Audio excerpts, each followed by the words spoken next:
It's been such a long time. I know. Welcome back to my channel. Welcome back, guys. Before I go any further, I feel like I need to do like a reintroduction for those of you who might be watching me for the first time. Thank you for stopping by. Welcome to my space. My name is Fifi Ozim. I am Ireland-based Nigerian YouTuber. I live in Dublin. I moved to Ireland in 2018 for my master's in Peace and Development Studies, but somehow I stumbled on a career in product operations and I am loving it so far. I'm a wife, I'm a sister, and I'm an auntie and a friend to people. Yeah, but if you really want to know more about me, you could check out my Q&A video up here. That should give you a bit more insight on who I really am. Yeah, and a big shout out to my OGs, those of you that have reached out to me asking what's been going on. I haven't posted. I know I have been AWOL for such a long time. It was not intentional, but here we are now, so let's forget about the past and just move on to the future. But yeah, really nice to be back on camera, and I feel like I look so cute. What do you think? okay, enough about me. Let's get straight to the video. Hold on a minute. Hello? Oh, you're downstairs? Okay, I'm coming down. Alright. Guys, I'll be right back. I am back and let me show you guys what I just received right now. I know this is not what we are here for, but this just had come at the right time. Look at what a friend of mine sent to me. I think these are lilies. Can you guys see me? Oh my god, these are so pretty. This is very, very beautiful. Thank you so much, friend. I just got these and oh god. Well, looks like is it lilies? I think they are lilies, and it has some blossoming to do, and it came with a vase. Yay! Congratulations, Ify girl. More wins coming. Amen to that. Okay, so this is for my friend, and maybe some other time I'll tell you guys what this is all about. But then let's get back to this video. Oh my god, so what was I talking about? Yeah, guys, I've been on YouTube since October 15, 2021. I think that was the day I dropped my first video, and it's been a year of, you know, editing, creating content, and publishing. And after about 34 videos, I have really just come to the realization, like, I mean, not like I didn't know, but it's different when you just kind of see something for yourself or experience something for yourself. So I have come to the realization that YouTube is really not for the faint-hearted. And no matter how hard you prepare to start a YouTube channel, no matter how, you know, how much research you do, no matter how much videos you watch on what to expect, what to do to grow your channel and, you know, be in the YouTube space, nothing really prepares you for moments when, you know, you've worked so hard to create a content, you've put it out there, and the video doesn't get as much popularity as you expect. Nothing prepares you for when you even just wake up and you really don't feel like doing anything content creation. Nothing prepares you for the days when you just want to quit. You know, it's really difficult, and I'm not going to lie and say that I didn't go through, you know, a phase where I just felt like I can't do this anymore. But I do not have a history of quitting. I do not have a history of failing, and I had to kind of talk myself out of it, that, you know, you're not going to quit this. You've never quit anything in your life. You've always worked hard to achieve whatever you wanted, and just have to find a way around it, right? And yeah, so that kind of brought me to wanting to do this video, because I just want to talk on here on lessons that I have learned since I started my YouTube channel. I know it's been a year, and I know, I mean, people might see how many subscribers I have, how many videos, how many likes and views I have, and feel like I may not be in the best position to give people lessons, but we're all here to grow. So as we learn, I feel like we share, you know, and I feel like I don't have to be at a certain level of achievement to say I want to do a video like this. So yeah, that's what we're going to talk about today. I'm going to try and keep it really brief because I have some flowers to look after now. But yeah, let's get into it. Okay, guys, so I have my phone here with me because I have written things on my notes, and from the looks of things, I have about 1 to 4 lessons to share with you all. I'm going to try as much as possible to keep it brief. I think I've already said that. But yeah, I really do not want to deviate. I think now I'm deviating. Okay. Sorry. So I have the first lesson, and the first lesson is about goals, right? You know, in life we all have there's this phrase that consistency is key, and it really applies to being a content creator, right? But to be honest, guys, it takes more than consistency. I don't know if anyone will tell you that, but it actually takes more than consistency to make it in the world of YouTube as a content creator. Now, when I started my channel, I did not have my goals like really mapped out. I was kind of going to go with the flow of things in terms of just like, you know, create content, edit it, publish it, just have fun with it, you know. This is something you do very well. After all, people kind of convinced you that you're going to be good at this, especially when it comes to YouTube, so just do it, you know. Try not to think too much about the subscribers, the likes, the views, blah blah blah. I feel like my only goal was just create the content and put it out there, and you know, you'll be all right. Don't put so much pressure on yourself. But I feel like, you know, that state of mind was just like very stupid of me, you know, because at the end of the day, looking at how far I have come within a year, I have seen people that within 2 months they have gotten to a certain level of growth on their YouTube channel, and no one can tell me that I was not consistent enough, because I feel like I did my very best to actually post videos every month, you know, twice a month maximum and everything. So I felt like I did my best to be consistent, and the growth didn't really get to where I wanted it to be, because it's beyond being consistent. It's more about the purpose of your existence on YouTube. Like, why are you on YouTube? That's the main question you should ask yourself. That's the goal that you should set out for yourself. Like, this is the reason why I'm doing this, and this is where I want to get to. Because when you set goals, you find out that it kind of challenges you to work hard, and that also automatically pushes you to, even in times of difficulty, you kind of have these goals listed out, and you're like, yeah, this is what I'm trying to get to, and it kind of just helps you stay focused. And I feel like I didn't have my goals properly outlined. I just kind of had a vision of where I wanted to be, you know, but I just had a vision where I wanted to be, but I didn't like map out how I wanted to get to that point, right? So it helps to do that, because then you're challenged to work towards it. Even when you're finding difficult, you know, you're motivated to say to yourself that, you know what, this is what I want to get to, and this is how I'm going to get it done. And I feel like it's really, really important to have your goals properly outlined. So even if it's like by the end of 1 year, or maybe in 6 months time, I want to get up to 500 subscribers, you know, you have that in your mind. Your goal is 500 subscribers, and you're going to keep pushing for it. I did not have that in mind. All I just said was that, okay, I'm posting videos. Anyhow, if people like it, they like it. If people watch it, they watch it. If people share it, they share it, you know.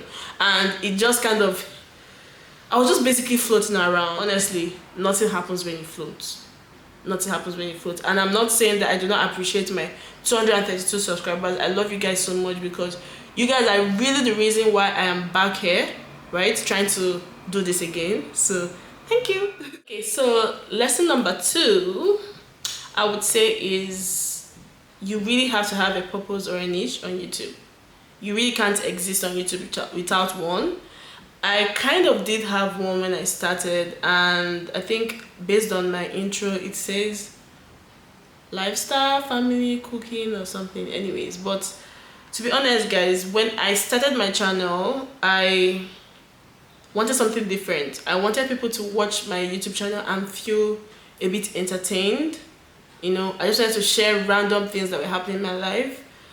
And even when I included cooking as something I was going to be doing, after trying out 2 cooking videos, I realized that nah, this ain't for me. I don't know how Kiki Foodies and CCME does it, but kudos to them, but I can't do this because it was hella difficult and such a very long day shooting one meal. So basically I didn't exactly have a proper focus on what my niche was. I just wanted to kind of be very random, very spontaneous, and just be there. And it just got really sunny. And that worked, but in hindsight, I had this realization that I was only staying focused on what I would call my comfort zone, right? I didn't want to really do anything other than what I'm used to doing, which is just capture moments, put them together and share. I was just not challenging myself, and my niche was just very like, I mean, what exactly is entertain people?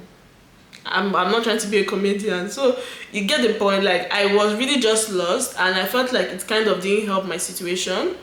And yeah, I think it's really something to look forward to, to always kind of consider, because right now I'm trying to reevaluate my YouTube strategy. I'm trying to reevaluate a lot of things and discover what exactly I want my niche to be, and what exactly I want my purpose to be here on YouTube, because I don't want to just exist here. I want to exist here with what's the word to use now? I want to be of great value to people that watch my channel. I want people to learn things from me. At first, I felt like I didn't want to come and be teaching people anything, but I'm not saying I want to come and start teaching you guys anything either, but I want you guys to be able to watch my video and feel like, okay, one thing, just have something to go home with, something to just think about at the end of the day. Even if it's as random as, should I make fried plantain the way Fifi made it? It's still something. But so basically, you need to have a niche that is not just there, but something that is also impactful, and that is what I'm going to be figuring out within myself next couple of weeks as we go by. It's part of things I'm working on. So yeah, niche is very important. You should get one, and make sure that you don't limit yourself and stay in a comfort zone, because when you do that, you don't really grow. Yes, find things that you're comfortable doing, but at the same time, don't just go finding something that limits you, if that makes sense.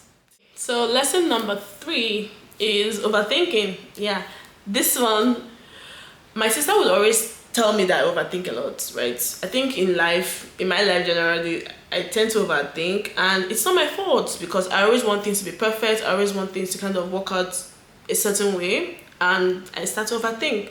And she would always advise against it, because whenever I'm running like a strategy YouTube plan or whatever video that I want to shoot with her, she's always like, oh God, you're overthinking it, But at the same time, while I do agree, I do deny it in front of her, and this is me now accepting that yes, I do overthink, and I don't want to stop overthinking. To be honest with you, I do not want to stop overthinking, because overthinking helps, right? It kind of helps you find clearer perspective on whatever it is you're trying to achieve. But however, what I want to do, instead of stopping to overthink, does that make sense? But instead of doing that, I think I would rather overthink better. So what do I mean by overthinking better? I feel like it's just more like, if you're going to overthink, you might as well make it a great use of your time. Find a clearer perspective while you're overthinking things. Do a proper research. Check on like, okay, what are people doing out there? How can I do it differently? And not just overthink in your head and in your head alone, because I feel like that's what I always did. My overthinking was just all in my head. I wasn't kind of considering or checking out what people are doing when they're trying to do a video like this, or I was just kind of like, it's all in my head. It makes sense in my head. I'm going to stay in my head and overthink, and that was just wrong. If you're going to overthink. If it's going to help you do things, execute things perfectly, because at the end of the day, you want to put out quality work, right? So if you're going to overthink, but make sure that you're overthinking correctly. Make sure you're making a proper, good use of your time overthinking. It's going to actually improve you. It's going to actually make you better and make whatever it is that you're trying to achieve come out better. Don't just overthink and waste your time and then go back to doing what you were initially going to do. That is not overthinking. That is just stressing yourself. So, take notes, guys. So, the final lesson is on support. So basically, this lesson I had to learn it the hard way, and it's honestly a hard truth to swallow, but it's not your people that will show you support on YouTube. It's not the people that convinced you to do it that will show you the support that you need. And it's okay, you know, it's definitely okay. I feel like I wasted my time so much stressing over that instead of focusing on trying to get my people or find my people on YouTube. You know, I was so stressed and focused on the fact that I wasn't getting enough support from the people. Oh God, that's gotten sunny again. Kilo day. Not live like that too. But yeah, where was I now? This just confused me. Not people that will support you. Know this or know this. It's okay. You don't have to stress so much about it. I do not even want to talk too much on this matter because it's just as simple as it is. Because at the end of the day, you have to find your audience. You have to find people, you know, even if you know up to 1,000 people, to have up to 1 million subscribers, it is not your 1,000 people that you know that will make up 1 million. You know, yes, these are your people are supposed to help you, you know, share your channel and do all of those things, but at the same time you can't make them do what they don't want to do, you know. So just focus on finding your audience and focus on keeping your audience when you find them, and I believe things will get better. See, this is what I'm going to start focusing on now, right? I'm going to start focusing on getting other people to discover me and making it worth their while. All right. Yeah, so what else do I have here? Find your audience and focus on them. Do not stress about which family friend or family member or friend that did not share or repost your content, even if they are the ones that got you started in the first place. It's okay. All right. Save yourself the hassle, guys, and do not worry about it. Your audience will find you when they do, and when they do, they're gonna stick around till you blow. And I'm hoping that will be my story soon.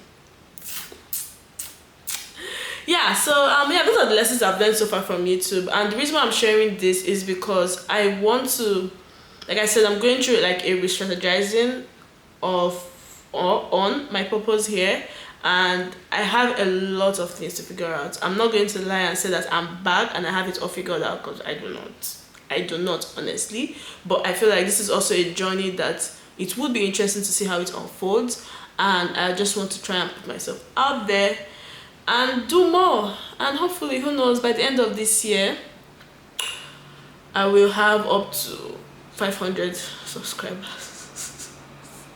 How many months do we have in this year? Can I make it? I feel like I could, it's possible. So let's see, can I get to 500 subscribers by the end of this year? Did I just challenge myself? I've challenged myself and I've challenged you that is watching. Let's get Fifi Ozim to 500 subscribers. But other than that, these are my takeaways from being a YouTuber for a year now, and I definitely have a lot to figure out. And I mean, I do hope I can bring back my consistency level, but at the same time, I am not going to promise that, because I want to focus on quality and not just quantity. And by quantity, I mean how many videos I post in a month and in a week. I just want to focus on making sure that that one video is enough to get me to grow my audience, to grow my subscribers, and also, yeah, just to hit my goals. All right, so I'm going to focus on that, and it's going to be my priority. Yeah, I'm wishing myself the best of luck, honestly speaking, and I do hope you guys are wishing me the best of luck too, as we figure it all out. But one thing I can say is that I'm not quitting. I'm sticking around, and I'm going to make it work, because I'm not a quitter, guys. I hope you guys found this video useful and enlightening, and yeah, I'll see you guys in my next one. Thank you so much for watching, and bye.